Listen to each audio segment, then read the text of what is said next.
Hi అండి, అందరు నమస్కారం. నా పేరు కిరణ్. మనం మాట్లాడుతున్నాం సుత్తి లేకుండా big boss nominate list and ఈరోజు ఎపిసోడ్ రివ్యూ గురించి కూడా మాట్లాడదాం. ఎవరు తప్పు చేశారు, ఎవరు రైట్ మాట్లాడారు అనేది ఇన్డెప్త్గా మాట్లాడదాం. అలాగే మీకు ఒక ఇన్ఫర్మేషన్ ఇవ్వాలి. ఎవరైనా కొత్తగా చూస్తుంటే ఖచ్చితంగా సబ్స్క్రైబ్ చేయండి. అలాగే లైక్ చేసి వీడియో చూడండి. చాలా మంది వస్తుంటారు కానీ సబ్స్క్రైబ్ చేసుకోవట్లేదు, లైక్ చేయట్లేదు.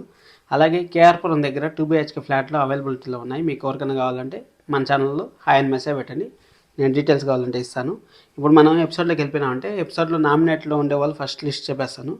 ఎవరు ఉన్నారంటే ఫస్ట్ ఆదిత్య ఓం గారు ఉన్నారు, పృథ్వీ ఉన్నారు, మణికంఠ గారు ఉన్నారు, సోనియా గారు ఉన్నారు, నబీల్ గారు ఉన్నారు, ప్రేరణ గారు ఉన్నారు. నయన్గా కూడా నామినేషన్లోకి వచ్చింది కానీ మన వీళ్ళు నిఖిల్ చీఫ్ అయ్యడం వల్ల అక్కడ నయనికాని సేవ్ చేశాడు. నయనికాని సేవ్ చేయడం వల్ల అప్పుడు ప్రేరణ నామినేట్ చేసింది. ప్రేరణ నామినేట్ చేసిన తర్వాత కూడా ఎందుకు ఏమి అనేసి బిగ్ బాస్ అడిగారు. బిగ్ బాస్ అడిగినప్పుడు ఆ అమ్మాయి పర్ఫార్మెన్స్ ఇవ్వలేదనే కదా నేను నామినేట్ చేసిందని ప్రేరణ చెప్పింది. కరెక్టే, కానీ అసలు యాక్చువల్గా నిఖిల్ ఇక్కడ కొంచెం జెన్యున్గా వ్యవహరించాడని చెప్పాలి. ఎందుకంటే ఇక్కడ సోనియాకి ఆల్రెడీ రెడ్ గుడ్ ఇచ్చాడు కదా.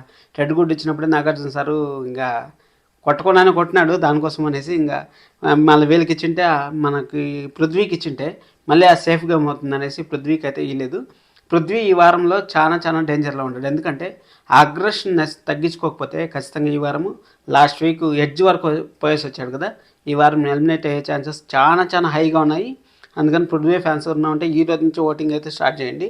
అలాగే ఆదిత్య ఓం గారు కూడా ఈ వారము ప్రదర్శన బట్టే ఉంటుంది. ఎందుకంటే వాళ్ళు కూడా టఫ్ కండిషన్లో ఉంటారు. మణికంఠ గురించి మనం మాట్లాడాలి. మణికంఠ గురించి మాట్లాడాలంటే ఇంట్లో చాలా ఓట్లు వచ్చాయి. అది ఏ విధంగా వచ్చాయంటే ఒకసారి కోపంగా ఉంటాడు, ఒకసారి ఫ్రెండ్లీగా ఉంటాడు, ఒకసారి బాధపడతా ఉంటాడు, అంటే ఎమోషన్గా ఉంటాడు.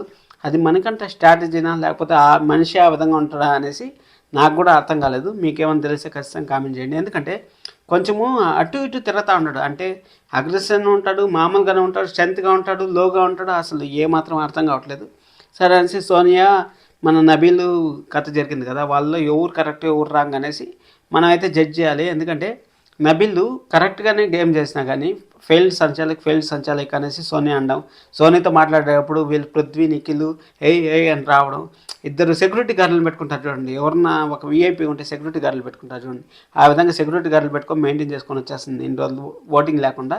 ఇప్పుడు ఫస్ట్ టైం ఓటింగ్లోకి వచ్చింది. ఆ ఫ్యాన్ ఫాలోయింగ్ ఎంత ఉందనేసి చూస్తూ ఉంటుంది. అలాగే నా కమెంట్ ట్యాబ్లో నేను పోస్ట్ చేస్తాను ఓటింగ్ ఎవరికి వేయాలనేసి 6 మంది పేర్లు పెట్టి నేను ఓట్ చేస్తాను. ఓట్ అయితే ఖచ్చితంగా వచ్చేయండి.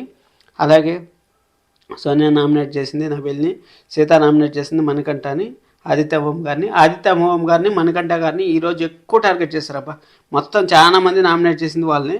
మన యష్మి నామినేట్ చేసింది మణికంఠని, సోనియా గారిని యష్మి నామినేట్ చేసింది. అందరూ మణికంఠని ఆదిత్య గారిని ఎక్కువ టార్గెట్ చేశారు. మణికంఠ అయితే ఈ వారం కూడా 100% సేఫ్లో ఉంటారు. ఎందుకంటే ఆల్రెడీ ఫ్యాన్ బేస్ ఒక లెవెల్లో వచ్చేసింది, వాళ్ళకి బేస్లో ఉంటారు. ఇంకా వాళ్ళ గురించి మాట్లాడాలంటే ఇంకా ఆ దోస్ మ్యాటర్ తెస్తారనుకున్నాను. దోస్ మ్యాటర్ ఆడి కంప్లీట్ అయిపోయింది. అట్లా గుడ్ల మ్యాటర్లోనే ఉన్నారు ఈరోజంతా. ముందు ఎపిసోడ్ కోరుపోకుండా కరెక్ట్గా మాట్లాడినారు అనేసి నాకు అనిపించింది. ఇంకెంతకన్నా ఎక్కువ చెప్తే లాగ్ అవుతుంది. Thank you so much. ఇంకో వీడియోస్ ఇస్తారంటే లవ్ యూ ఆల్, సబ్స్క్రైబ్ చేసుకోండి. This is Kiran, bye.